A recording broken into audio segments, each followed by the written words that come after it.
Welcome to the sizzling month of June. Sizzling because we have the Venus star point occurring on the 4th of June, where Venus prepares to become the gorgeous evening star, where she will be until April of next year. Plus, we've got the summer solstice always in June, this year on the 20th, so get your druid on. And that's followed by the full moon in Capricorn. We're going to get 2 full moons in this sign of Capricorn, which is highly unusual. Another one is going to come up July the 21st. But for now, let's kick off with Aries, the Rams, and all of this Gemini energy is stimulating the think tank, the mental sign of Gemini is for you all about communicating, how you're expressing your ideas, what you're putting out there, social media, contacts, connections, ideas, what platforms are you on, and floating new ideas, particularly around the new moon of the 6th of June. Then we get Mars moving out of your sign where he has been all the way through the month of May, and certainly into the 2nd house, which is the money angle for you from the 9th of June, taking you through to July. This is about focusing on your finances, really thinking, okay, how am I going to play this to actually add to my whole sense of prosperity in all formats, because the 2nd house is about self-worth as well, and in terms of manifesting, everything starts with that. We've got a full moon for you on the 22nd of June, up on the overhead lighting on the midheaven zone of your chart. What could be better? It puts you center stage, Aries, and it's going to be absolutely fantastic for launching yourself out into the world. Moving on to Taurus, well, we've got a lot of energy here in the 2nd house, which is all about money, prosperity, self-worth, self-value. Very much to do here with, manifesting new things. So the Venus star point is here, the new moon is here, we've got Jupiter here all year and beyond. And it is very much about, how do you feel about your value to others, your self-value, maybe also the value in your bank account, but don't measure yourself by that. But there could be more and more coming in here because Jupiter is very generous. So we get Mars in your sign as well, talking about generosity. Mars arriving into the sign of the bull, going to give you those horns, definitely, Taurus, because Mars is the planet of desire, very go-getting. From the 9th of June to the 20th of July, you might be a little bit red rag to a bull. It's definitely going to make you more active, more, kind of impatient, really. You're just not going to hang around forever. You want to get on with things. And that gorgeous full moon on the 22nd of June is very much your travel full moon. Make those plans. So moving on to Gemini, well, you are flavor of the month, obviously. So the Venus star point as the sun of Venus moving into your sign is actually super beautiful. And Jupiter in your sign making a gorgeous alliance with Pluto. This is really powerful for everything to do with moving your whole life forward in any which way, shape or form. 6th of June, the new moon in your sign. And you also get on the 14th of June, this gorgeous Sun-Mercury superior solar conjunction, especially for you. And that is really going to be the day for all your best ideas. The full moon on the 22nd is a sultry one, moving into your zone of intimacy. It's very much about how you share with others, what you want to give and receive. Also all things financial, but definitely emotional, and to do with, all kinds of sharing, including intimacy. Cancer, well, you've got a crowded 12th house here with all of this Gemini energy. And the 12th house is when you're a little bit on retreat, or we could say a little bit inside your shell. It doesn't mean to say that nothing's happening. As you know, you shell dwellers, that everything goes on inside there. That's your incubation house. And of course, when we get to the summer solstice, 20th of June this year, and the sun moves into Cancer, it's like the sun comes out around you. You're into this 4-week, absolutely amazing time for expressing all of those things that have been incubating.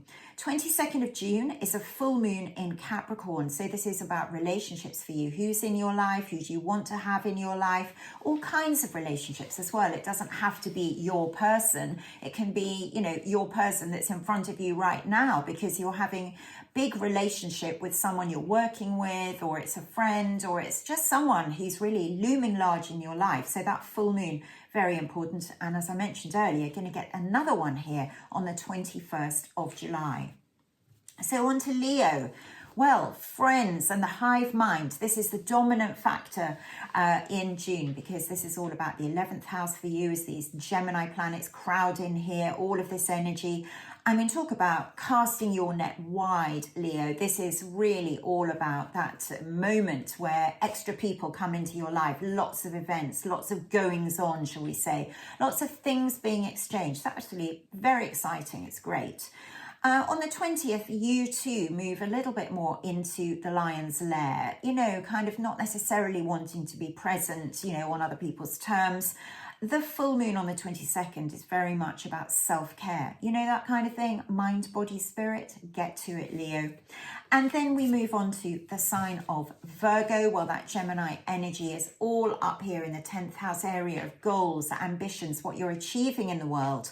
A new moon here. If you want to kind of set your course in a new direction, that's it for you. On the 6th, again on the 14th, the Sun-Mercury superior solar conjunction.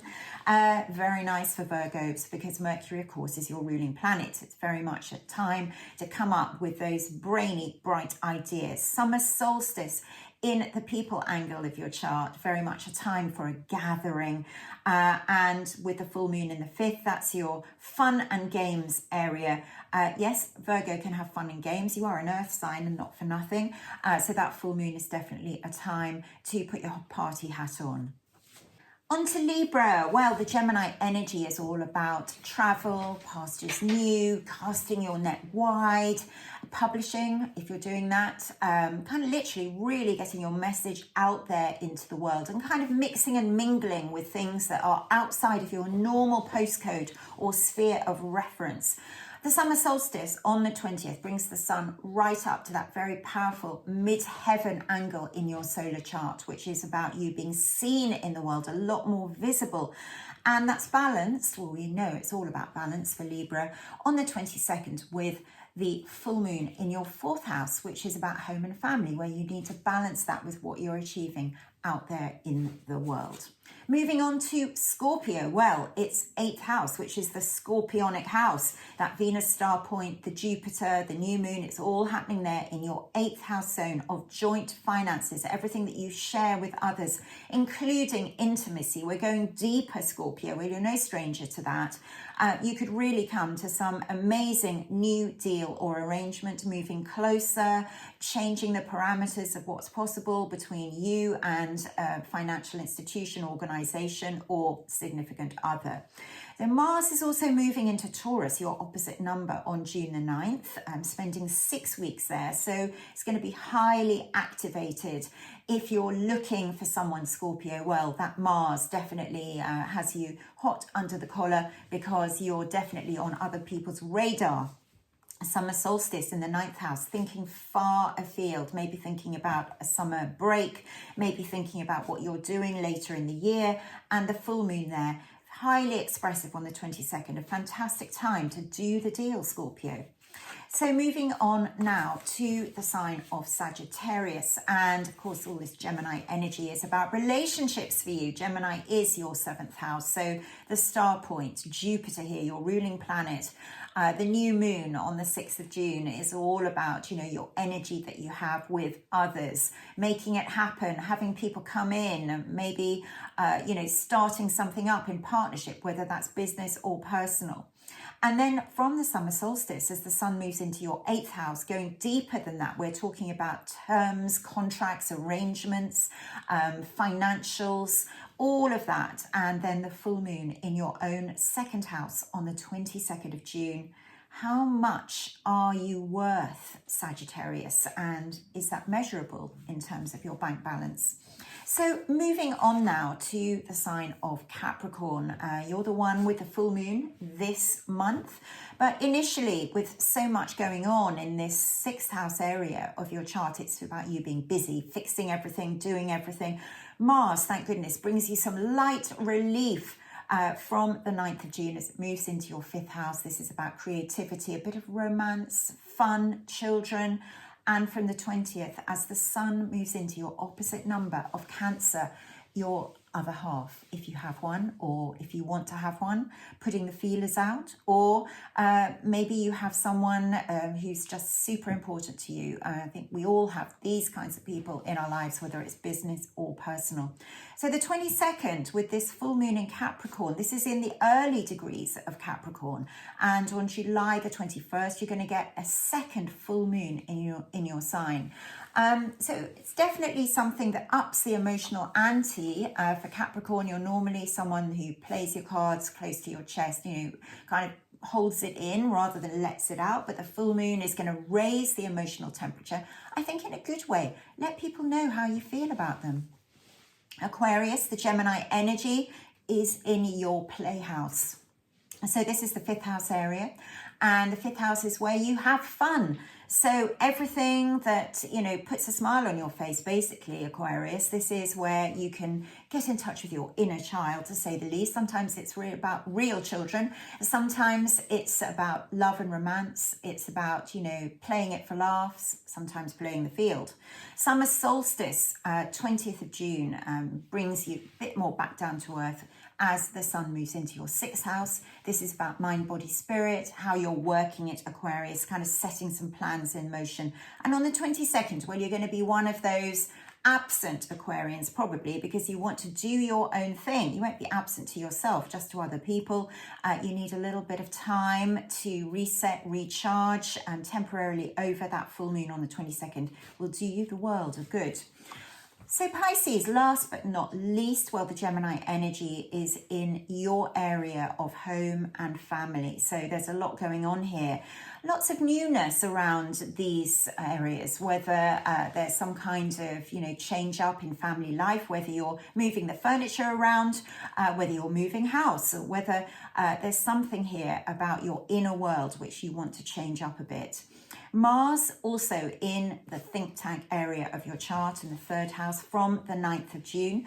Very stimulating, and my goodness, well, you're going to be talking to everyone, tons of ideas on the net.